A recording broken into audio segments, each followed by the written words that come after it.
నా భార్యకి బుద్ధి లేదురా. అందుకే కదా నిన్ను పెళ్లి చేసుకునింది. నా భార్య నాతో గొడవ వేసుకుని వాళ్ళ పుట్టింటికి వెళ్ళిపోయింది. గొడవ వేసుకుంటే పుట్టింటికి పోకుండా పక్కింటికి పోతారా? పంచలేసే తప్పించి ముందు ఏం జరిగింది నేను చెప్పాడు. ఒక అమ్మాయితో అక్రమ సంబంధం పెట్టుకున్నా, అది నా భార్యకి తెలిసిపోయింది. అంతే, అదేదో పెద్ద తప్పు అన్నట్టు పుట్టింటికి వెళ్ళిపోయింది. బా ఈ రోజుల్లో ఇదంతా కామనే కదా. మరి నీ భార్య మధ్య ఎందుకు? నీ ఒక్కరితోనే ఉండేది. ఆపలు కూడా అప్డేట్ అవ్వాలి కదా.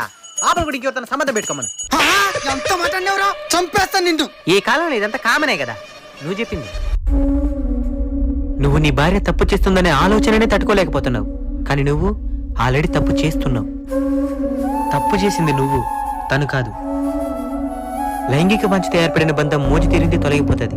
కానీ ఇది భార్యాభర్తల బంధం, చావుదాకా తోడుంటది. నీ భవిష్యత్తు బాగుండాలంటే నీ భార్య దగ్గరికి వెళ్ళి క్షమాపణలు అడుగు. మళ్ళీ ఇలాంటి తప్పు జరగదనే హామీ ఇవ్వు. అవసరమైతే కాళ్ళు కూడా పట్టుకో, తప్పులేదు. ఇప్పుడే తన దగ్గరికి వెళ్తాను రా.